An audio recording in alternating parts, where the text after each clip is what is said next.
Today's episode of the Goldcast is sponsored by omelets. Are you tired of runny eggs, scrambled eggs, eggs Benedict, poached eggs, eggs and ham? Then try omelets. Omelets are fantastic because they literally fold over all of the food on your plate into one egg sandwich. It's an egg sandwich without the bread. It's paleo friendly. Try it at a diner near you. Raymond, before we get started, why don't you let them know where they could find us? You can like us at facebook.com/thegoldcast. You can also follow us on Twitter at @thegoldcast_, as well as Instagram at @thegoldcast. You can also subscribe to us via iTunes, YouTube, and Stitcher, all under the same name of the Goldcast. And be sure to hit that subscribe, leave a review and or comment, and do us a favor and spread the word if you like what you hear. If you don't like what you hear, let us know, because we're always interested in making ways to improve. Heck yeah, man.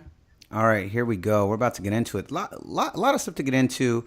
We had to postpone the Goldcast because I got married this weekend. You know, mazel. There we go. That's done. And a great day, but unfortunately, booyah, exactly. Unfortunately, we weren't able to record at the time we wanted. But we're going to talk about the 49ers' frustrating loss against the Arizona Cardinals, then followed by D. Wade moving to the Cavs, and then a little thank you to Matt Cain. So here we go. Goldcast intro. Let's get busy. San Francisco, are you ready? This is the Goldcast.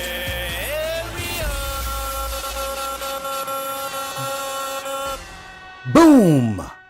Welcome to another edition of the Goldcast. We are the voice of the Bay. I'm your host, Rudy Solis III, and with me is my brother, my co-host, Raymond Solis first, baby. Boom. What another frustrating loss. I'm sure we're recording this on Wednesday night, October 4th. So if you're listening to this, you've probably heard this ad nauseum several different times. The frustrating loss that was the 49ers against the Cardinals. Final score 18-15. Raymond, let's get into it. It's a rough one. It was a rough one for sure. So let's get into it. Let's start talking first. Your greatest analyst in the game. What did you see? What are your thoughts? To me, I feel like on the optimistic side, you could say, look, if you take one or two plays within not only this game against the Cardinals, but in the last three games, the Niners could easily be 3-1. So, which is a far cry from any attempt at making a similar analysis to the last three seasons. So the point is we're competitive, but on the downside, we're still a step behind, being a good team. We're a competitive team, but we're not necessarily a good team yet because we still don't have the polish and prowess to finish plays that need to be finished. And so it's a lot of self-inflicting wounds. I feel like the Niners are beating themselves. We put out a GIF earlier this week that kind of perfectly described the Niners. It was a boxing match between two boxers, and one of the guy went to uppercut the other boxer, and the boxer kind of dodged him, and the uppercut just went straight back into the boxer's face. And that's kind of how it feels like with the Niners, where we're taking good swings, where we're making an effort to try to knock out the other opponent, but in the end, we kind of get into our own way, whether it's an offensive line holding that negates a touchdown, whether it's a defensive pass interference or illegal contact penalty that puts the opposing offense within field goal or red zone range, or it's a quarterback who either throws a touchdown or overthrows a pass. So it's a mixture of everything. You can't put it all on one thing. I know a lot of fans will look to the quarterback because it's obviously the most pivotal position. It's the hardest position to play in sports. So I understand where people are coming from when they try to kind of single out Brian Hoyer as the single worst problem. And I get it. If we had a great quarterback, we would, a good quarterback is going to put you in a position to win games versus a bad quarterback. You have a better chance. If the rest of your team is lackluster, a good quarterback will give you a better chance, a lot better chance than other positive factors. But, the defense is doing their job. at the very least, they're keeping us in games. They held the Cardinals, which is a pretty good offense, to nothing but field goals until the very end, till overtime. Took overtime just for the Cardinals to beat us. So that's saying something. But at the same time, I think we're our own worst enemy, especially when I look at the last 3 games. So, Ray, I want to talk to you about something. There's been a lot of fuss online about Brian Hoyer's ability to succeed when coming out of play action, and then his inability to succeed when he's not in play action. Break this down for the average fan that doesn't understand what that means. Like, why is that a bad thing? So there's a part of me that goes, well, then, as a guy who doesn't understand that, there's a part of me that goes, well, why can't he just do play action every play then? If he's really good at it, why doesn't he just do that every play? Does that make him too one-dimensional? Does that make it too obvious? Why is this such a problem that that his passer rating and his passing ability excels in play action but doesn't when he's just in a traditional pocket stance? What is the difference, and why is that a problem? Well, play action is a way more dynamic version of your average pass play because for somebody who doesn't know, I know most fans, I'm going to assume you guys know what play action is at its basic fundamental level. But to just speak in layman's terms to anybody that doesn't understand what it is, play action pass means that you are kind of doing a play action, meaning you're going to pretend to give an action to the running back. You're going to pretend to run the ball when in actuality you're going to pass. And the reason why it's so effective is because it goes hand in hand with effective running. Meaning, if you're running the ball really well, it opens up play action pass. You can't do play action pass to open up running. It doesn't necessarily work that way, at least not in a traditional sense. So in order for play action pass to even happen, you have to be running the ball well. And Hoyer excels at play action pass versus otherwise because play action pass gives you get more time in protection because the defenders have devoted, a second or a half second or even more to the fake play, the running play. And the same thing happens in the passing game with the second and third level, more or less, I'm referring to the secondary. So even then, if a good play action pass will create a delay in all of the defenders if it's done well. Ideally, that's supposed to what happen. Everyone kind of fakes on the run, and all you need in the NFL, because these are all like Olympic caliber athletes, is 1 second. That 1 second delay will allow your receivers to get into open positions.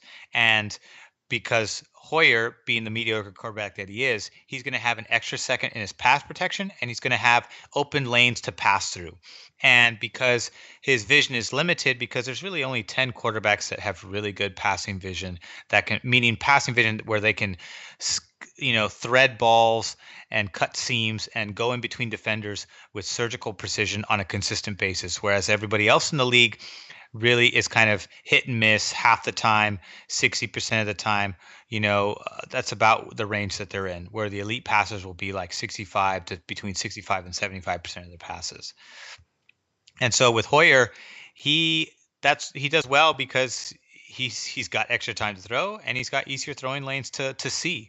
And when he doesn't have the play action pass, he's got to thread the ball more. He's got to be far more accurate because the coverage is more tight, and he's going to have less time to throw because the defenders know right when the ball is snapped that they have to get him. So their only job is to sack the quarterback, versus in play action pass, they think they're going to go after the running back for a split second. Then they go, oh, it's not a run play, it's a pass play. And some people say, like, well, how come we did play action pass this one game, but we didn't do it in this other game, and then we lost? Why didn't we just stick to play action pass? Well, it's not that easy, unfortunately. The average fan sees the tree, not the forest. And if Hyde or any of our other running backs are not running the ball effectively, then we can't do play action pass because we haven't run effectively to the point where they have to think about the run. If we're not running effectively, then they can put up a defensive front that is enough to take care of our mediocre running attempt for that game, and then sit back and defend the pass easily. Meaning, like, okay, we know that you have no chance running against us. So what we're going to do is we're going to sit in these zones here, and then we're going to dare you to try to thread between our defenders and try to beat our coverage with your receivers. And the point is, the 49ers do not necessarily have the personnel to effectively do both of those things, game in and game out. We saw a lot of it against the Rams, but that was against two different defenses that were really, really tired coming off of just, half a week's rest. We saw a much better version of that Sunday against the Cardinals, although I thought we were a lot more effective against the run than Arizona was against us. But the problem is we couldn't get into the end zone. And the couple times that we were thinking that we were getting close, we either had penalties that pushed us out of that range, or we had a penalty that actually took away a touchdown from us. And it's really, really frustrating. Those are self-inflicting wounds. It's not like the defense beat us. We beat ourselves in those plays. Because if you take those plays back, we either have an additional field goal or we have an additional touchdown. That's 10 extra points. And that means that overtime isn't needed. But anyways, I went off on a rant there. But that's essentially what play action is. It's great. Kyle Shanahan loves it. But we just can't do it effectively because sometimes we're not good against the run. Or we're not running the ball as well as we should be to open that up. So they're not even going to bite for it, is what you're going to say. They're not even going to. They're going, well, and if I guess that's all he's doing, then they go, well, look, guys, we all know this is just going to be a play action pass. Let's drop back. Stack this. Maybe stack 4 in the box. Everyone else drop back, and then we'll just wait and see what happens because we know he's just going to try and do this, and he cannot pass normally without the play action. He needs us to bite on a fake. Right. He's not a Rodgers that's going to sell you. That makes or even sense. An Alex Smith and Alex Smith can get outside. He can get outside the pocket and buy himself some extra time and make a play downfield. He's also got excellent weapons in Kareem Hunt, Tyreek Hill, and Travis Kelce. Absolutely. That makes a lot of sense. Yeah, talk about self-inflicting wounds. Rashard Robinson he's had 5 penalties in the last 2 games, and I think that really kind of illustrates the lack of experience and the consistent self-inflicting wounds like you're talking about. It's tough to watch. I know it's frustrating. I think more, you know what? It's not that frustrating to watch if you're a true 49er faithful and you've sat here every year, let's say since 2010, right? Let's say, which a lot of these fans came back when Harbaugh came back and the team got really well. I was watching years before that, but so let's just say you're watching since the Harbaugh era, right? Because that's the last big major era. So you're watching since the Harbaugh era. If you've seen the last 2 years and you stuck through the last 2 horrific years of 49er football, there's a lot to be excited about in this team. And then you sound crazy to fair weather fans when you tell them that, an 0-4 team that we look way better than last year's team. And they go, how can we look better? We're 0-4. 0-4 isn't better. But how we're playing the game, the fact that we're losing, how many games have we lost by 3 points, Ray? 3 in a row. 3 in a row. We remember last year we talked about this on the Goldcast. Last year, Chip Kelly could only give you 30 minutes of football. We were in the lead at the end of the second quarter for so many of those games. I don't remember the stat. There was a big stat about it. For a ton of those games, we were in the lead at the end of the second half, and then third and fourth quarter, obliterated. Right now, given the team that we have, Kyle Shanahan can get us there for 55 minutes of football. We just can't close out that final 5 minutes. We can give you 55. And if you've been watching football for the last 3 years, you see the difference. Those who listen to the Goldcast Nation, the 49er faithful, they know what we're talking about. It's tough. It's frustrating. Let's talk a little bit back. I want to talk more about Brian Hoyer. CJ Beathard came in briefly. You and I had a huge cheer over that. We were super pumped, and then he was pulled out again. So let's talk a little bit about that. CJ Beathard, I know people are clamoring for him. What are your thoughts? What are your feelings? Do you think, should we put in CJ Beathard? Shanahan at this moment is not, but let's talk a little bit about, because I know practice was a little different this week. Practice was because CJ Beathard got first team reps today for the first time throughout the regular season. He's been working with the twos primarily. So the Niners are doing this for 2 reasons. Number one, Kyle Shanahan already made it clear that he's not going to make a quarterback change because it's too drastic of a decision and too early in the season to be going that far. And I agree with him. Now remember, Kyle Shanahan knows football better than any of us, knows better than any of you that are listening, and if it came down to a football decision and God himself came down from the heavens and said, Ray, I want you to listen to some football advice. Would you like to listen to the entire 49er faithful, or would you rather take Kyle Shanahan's advice? I would take Kyle Shanahan's advice 10 times out of 10. So the fact that he says that has some weight to it and some credibility. And the reason why Beathard got this first team reps today is for 2 reasons. Number one, to put some pressure on Brian Hoyer to say, hey, you can actually play a lot better than this, and you proved some of that with you've shown flashes of that throughout the season. In fact, the most flashes you've shown, which was an excellent game against the Rams, where you hung in there, you went toe-to-toe, and you put us within 1 point of scoring. If it wasn't for the early pick, we could have won that game. But then at the same time, if it wasn't for the missed extra point from Robbie Gould, again, self-inflicting wounds, then we would have had a tie game. We would have gone into overtime and given us another chance to win that one. So that's the first reason why you're doing it. The second reason why is like, hey, if Hoyer isn't going to step up and this pressure isn't going to work, he's going to continue to kind of be up and down and flashy and streaky, then we might as well see what we've got with CJ Beathard. But if we're going to go with CJ Beathard, we have to start prepping him now. We can't just throw him into the Lions' den on a 3-game road trip. We're on game 2 of that road trip to Indianapolis this week. And, just expect him to, go in there and, put in a good effort. That's not going to happen. You got to give him the repetitions and give him some time to gel with the players that he's going to actually be playing with on the field, which he hasn't done up to this point, which is the second reason why they've done it. So it's partially a kick in the ass for Brian Hoyer, but also an insurance in case Hoyer doesn't answer that call. Yep. Let's put the over-under at 8 games, halfway through the season. Where would you put over and under is 8 games? Where do you put when we say, you say CJ Beathard, I say CJ Beathard. What is it? Which is it? Is it Beathard or Beathard? I think it's Beathard. If we really liked him, we'd probably just call him CJB. That'll probably be like his like nickname if he balls out. Be like, CJB. You heard it here first, Goldcast. So let's set the over-under at 8 games. Where do you put that we see CJB? Well, I was thinking Hoyer was going to probably either play himself out of the starting role or lose the starting role due to injury. It's either I think I said week 6 when we predicted it, but it's probably more realistically because this is game 4. We have game 5 coming up, then we have game 6 coming up.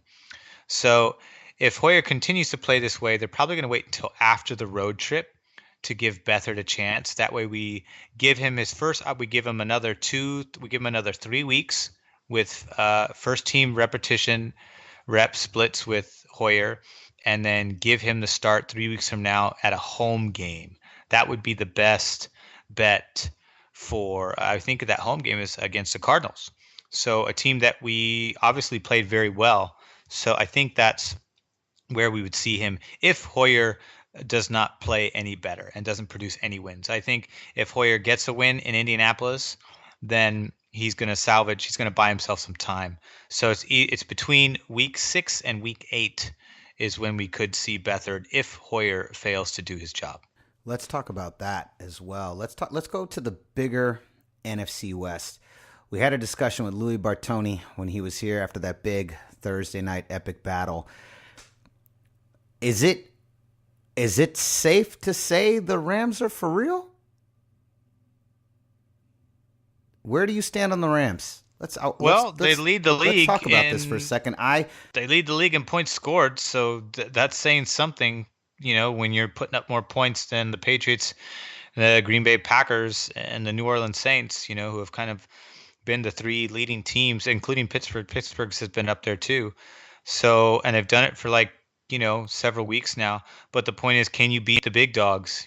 Dallas just emerged last year, so they haven't necessarily been a big dog, a really big dog. They're kind of a new dog is how I would classify them. So them beating Dallas, which has no defense, is no big surprise, really. Well, it's kind of a surprise.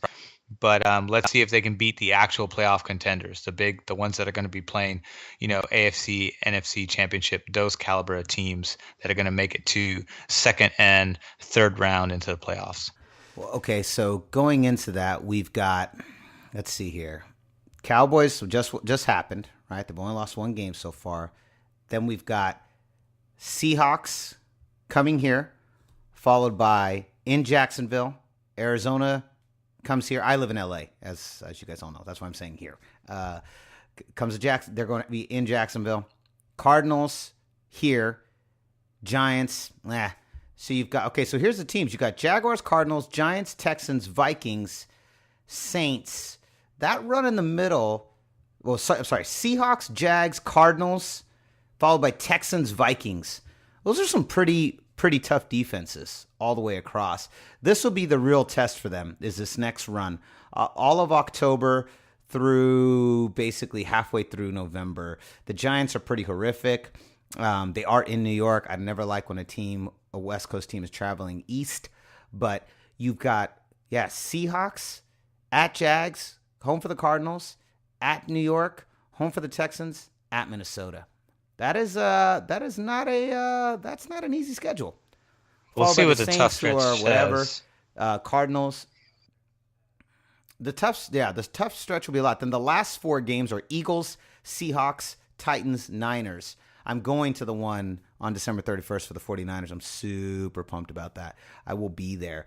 But you've got Cardinals, Eagles, Seahawks, Titans, Niners. It's a tough schedule. It gets much more intense after this for them. The Cowboys was the start of it, and that was they did well, but this next stretch will definitely we're gonna know by November if this team is for real. But that was my hot take, that they'd be second. Now my hot take is that they might be first. That makes me so They mad. might be first. I also made a mistake with the when you Niners schedule, because next week we go to Washington. That's going to be a really tough game. The Washington's playing really good, but then we come home to host the Cowboys, and then we go back on the road to Philadelphia. Then we come back home and host the Cardinals. So that's a tough little stretch right there between those 3 teams. Cowboys are beatable. I mean, they're really, really exploit. Not to go off on a rant to cut you off with what you were saying. No, do it. But I think the Cowboys are beatable. They've been exploited this year on the defensive side of the football, even more so than last year. I feel like last year they had a surprise. Whenever you have players that don't have scouting reports on them, it's very difficult in the NFL to game plan against them. So, and the Cowboys just happen to have the best duo of players that you would have a tough time scheming against, and that's running back and quarterback. So when you have both those rookies playing at the level that they're playing, it's really hard to scheme against those 2 players. Now the league is starting to catch up to them. You can see that as Dallas is not as potent as they were last year, because one of the reasons is they don't have the element of surprise now. Teams have all caught up. And as we saw, a team like the Rams, who was, very as irrelevant as we were last year, it now, made a surprising upset last week. So we'll see how they do. But I think Washington's going to be a tough game. I'd be very surprised if we came out of that game with a win, considering they just lost a really tough, close game to Kansas City, which is a very complete team. And we're playing Redskins in Washington. So I think they're going to be looking for redemption in a couple weeks. We'll see how they do this week. I do think the Cowboys are beatable, though. The Eagles are playing well too. That's a tough one. This could be like we might come out of these next games, I would say 2-6. Not sure we get past Washington or Philadelphia, but there is a good chance we give the Cowboys and Cardinals a run for their money. We might, and we definitely having revenge in our sights against the Cardinals at home. So, and the New York Giants are nothing special this year, so that could be back-to-back wins. Who knows what that happens. And the Seahawks, again, we only lost to them by 3 points, and we gave them a good run for our money. By then, we'll have Reuben Foster back into the lineup. He'll obviously be back sooner than that, hopefully. And once Foster gets back into the lineup, this defense becomes even more elite. Well, it's not even elite right now. They're playing really solid football right now. They've been playing really good all year, much better than last year. But with Foster in the lineup, that really helps us nudge towards more elite level, because then you have playmakers. You have a playmaker in the middle tier to really help Bowman out, who clearly can't do it all himself, especially not now with his ACL, kind of losing a lot of speed that he used to have. He's still potent in the run game, but we've seen some missed tackles from him this year. He's just not quite himself. Not sure if it's injuries or mental or a combination of the two, but he definitely needs some assistance there, and Foster's the perfect remedy for that. Man, it's going to be a long one. Listen, did we call it or did we call it? Did we not say at the beginning of the year, all 49er faithful? It's kind of like what Aaron Rodgers said last year. Relax. Everybody just relax, okay? We all knew it was going to be here. We tried telling you guys, if you're a listener to this Goldcast, and you should be because you're listening now, we told you guys it was going to be a long season. I said 4 games. Raymond said between 4 and 6, leaning towards 6. But this is what we expected. I warned the Goldcast Nation repeatedly. I warned you guys repeatedly. Brian Hoyer is not good. And me and Ray had a lot of talks about it, and it's come to fruition. But just be patient. We just have to get through this season because around the corner is greener pastures, and they're gonna pick up a quarterback in free agency, possibly Kirk Cousins, who, as much as I'm not the biggest fan of him, has been playing pretty well. It took him a little while to get revved this year, but his last couple of games have been pretty strong. And it could be Kirk Cousins or someone out of the draft, but either way, we just got to get through one more season, and then next year we'll start competing again. The Rams make me nervous. They look really, really good, and the NFC West has never been more vulnerable for taking over. You're seeing a whole changing of the guard in the entire NFL right now. You're seeing the changing of the guard all over the place. New teams are rising, and these will be the teams for the next 10 years. We're already seeing it beginning to happen. I agree with you. Dallas looks pretty vulnerable. They have exposed that once impenetrable offensive line. I think Ezekiel Elliott is really, I think not only is he, struggling physically, I think he's struggling mentally over having this court decision hanging over his head. And it might be a good learning lesson for him because I don't think he's necessarily carried himself as professionally as I would want him to if he was a 49er. But luckily he's not a 49er. So, all right, Ray, let's switch directions here. D. Wade, we haven't had a chance to comment on this. D. Wade to the Cavs. The Miami Heat reunion in Cleveland. What do you think about it? What are your thoughts? I'm going to start with me first. D. Wade has really struggled to play a whole season at a high level. He's had a couple postseason appearances recently that looked pretty good, but now he's going to be on the Cavs. I think it adds more depth to the bench.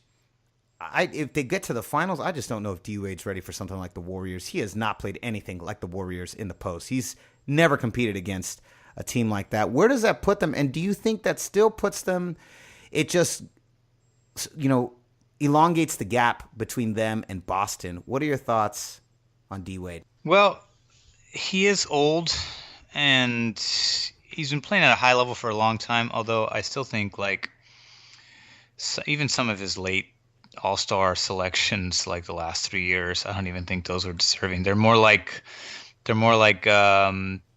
honorable mentions than actual legitimate all-stars with him, in my opinion. Kind of like Kobe. Like Kobe was given, Kobe was given a all-star pass in his retirement year, not because he actually played well, but because it was like, hey, thanks for your crazy 20-year run. Here's an all-star. As you go out the door, which to me is crap, in my opinion. But, D-Wade did average 21 points 3 years ago. His points have dipped since then. That was kind of the highest. Obviously his best season was in 08-09 when he averaged 30 points a game, but he's really gone downhill since, averaging 26.6 the year after that, 25.5, 22.1, 21.2, 19. Then he came back up 21.5, but then 19 points a game. And last year it was 18.3 points a game. That's the lowest he's been since he was a rookie. His rookie year, he scored 16.2 points a game. So, this is a guy that's clearly on the twilight of his career. He can't sustain the same amount of minutes that he did. He played less than 30 minutes a game last year, or averaged less than 30 minutes a game last year. This is a guy that's not a three-point threat, so you're not necessarily doing yourself any favors by trying to model yourself after the Warriors three-point formula, and that was what they tried to do last year, and they actually became the best three-point shooting team in the NBA. Didn't necessarily do them any favors in the postseason, though, at least against the Warriors. And with D. Wade, I think it's a solid pick because he's obviously a good player. He's going to get you double digits, whether he's starting or off the bench. I would imagine he's probably going to start, and you would put J.R. Smith on the bench somewhere he's been comfortable with before. All three of these players know each other. I'm sure that J.R. Smith would be more than happy to give up his starting role to D. Wade. I'm sure that's not going to be an issue. Again, I think the real issues in the point guard position and D Wade. I don't necessarily a combination of D Wade, J.R. Smith is never a bad thing, but the question is, at this point in his career, he's going to be 36 this year, or coming into this season.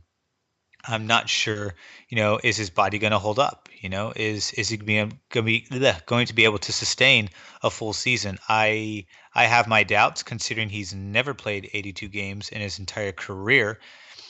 Even his his two best seasons, which was when he was with LeBron, that's when he played 79, 77, and 76 games throughout that time. But then since then, he's played 49, 69, 53, 62, 73, 59. So this is a guy that's not going to, he's not going to last. He's going to get injured. I think that's a foregone conclusion. He's going to get injured. Derrick Rose will probably get injured. Who knows how Isaiah Thomas's hips are going to hold up? We don't know what the outcome is. He still has youth on his side, but we don't necessarily know how well that's going to carry him into the season. He is 28, 29, so he is kind of a little bit on the older side in comparison to, his trade partner over in Boston. So, but we'll see. I think Cleveland's going to be dealing with, age issues. They're giving veteran leadership and veteran efficiency, in exchange for durability and longevity. So, and, they've been to 3 straight finals, just like the Warriors have. And if there's anyone who's really, really good at managing minutes in order to preserve player health and player fitness, it is Steve Kerr, not Tyronn Lue. So I think the Cavs will be in trouble long term later in the season. I would say probably maybe wintertime. So this is more like February, March, April is when we'll kind of start seeing some of that age come into a play. But what do you think? That's my thoughts. But I don't know what you think. I think he's freaking old. He's friggin' old. No, I mean, you said it. I said my thoughts in the beginning. He adds depth, but it's not a kill shot. Nothing the Cleveland Cavaliers have done this offsummer, during the offsummer is a kill shot. Nothing's a kill shot. Kevin Durant, that was a kill shot. And Cleveland has just not managed to. They haven't been able to do that. In fact, they lost one of their biggest kill shots. They lost a kill shot. They were on the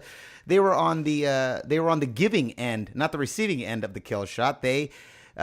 Kyrie going to Boston, that was the kill shot for Boston. They did their kill shot. They shot it at Cleveland right there. Boom. So it adds depth. Again, you've got Crowder, D Wade, Isaiah Thomas, and what's his name from Chicago? I can't believe we're running a blank on. Derrick Rose. Not D Wade. I know he was in Chicago too. What's his name? Derrick Rose. Yeah, you got Derrick Rose. How far are we fallen? I love that guy. I loved that kid.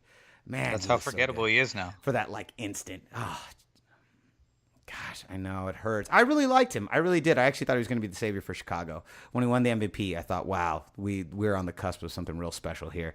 And then he just kind of went the RG3 road and just couldn't get healthy. I look at that group. I look at that quartet of Isaiah Thomas, D Wade, Crowder, and Derrick Rose, and I just ask myself, is that enough? Is that really enough? Like you said, it's a lot of age. Crowder didn't have a good year last year. I think Derrick Rose has been pretty mediocre at best for a while now. And D Wade has had some flashes in the post, but as you said, he's really struggled. Health has always been an issue, and his ability to stay on the court for a full season, it's never come to fruition.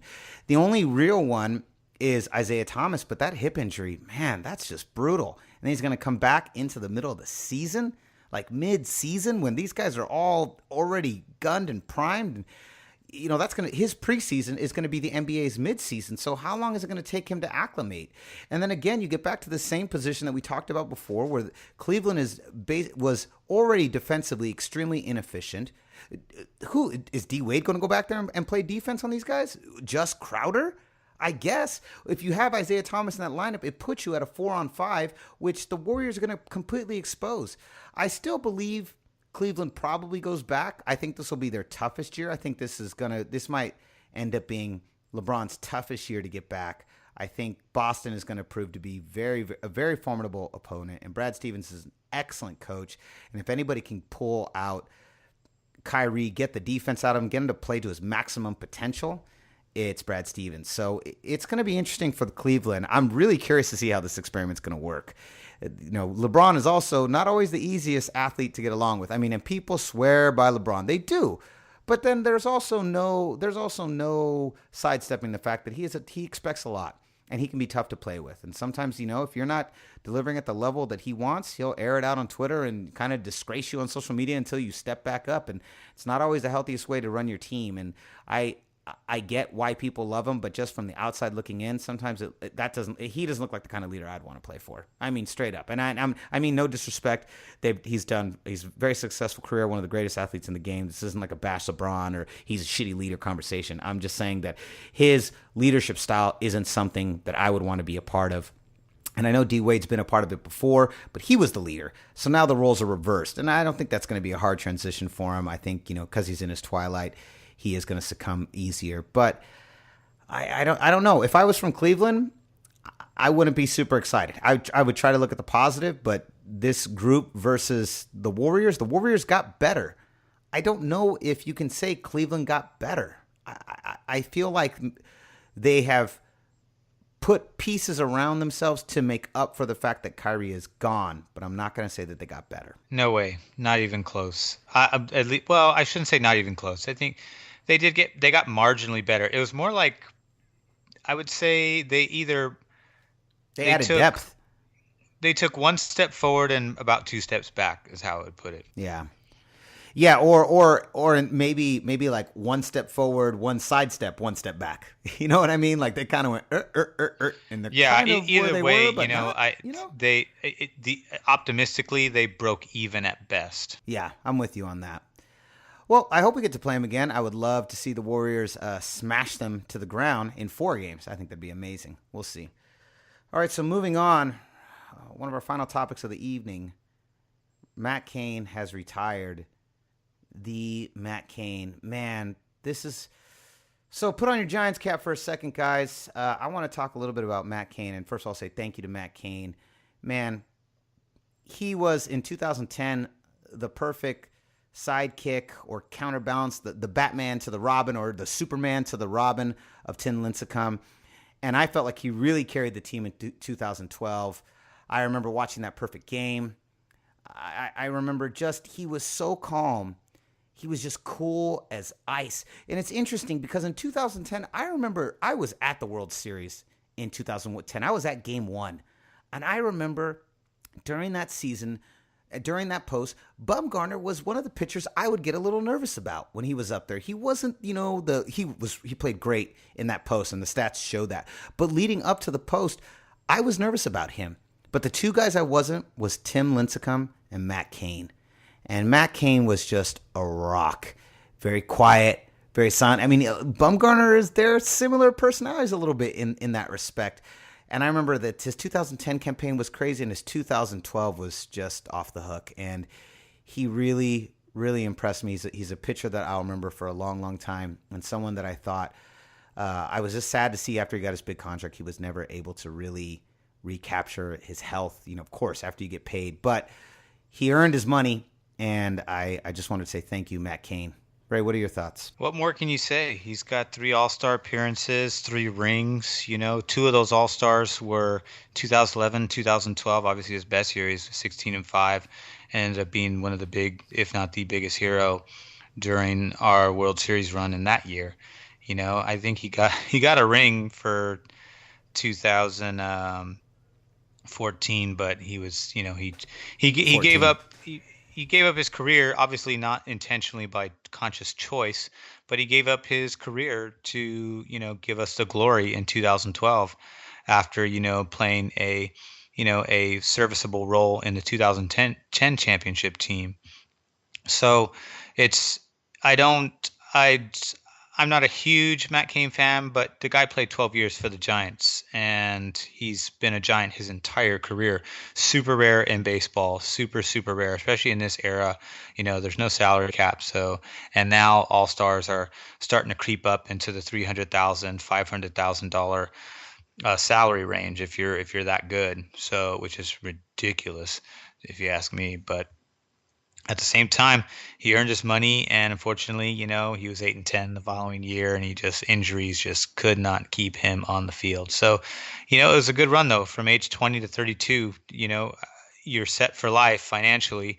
You have 3 World Series rings, you have 3 All-Star trophies in your case. You don't have anything to be ashamed of. You know what I mean? It's really hard to get 1 ring, let alone 3. So that would be an easy trade-off for me.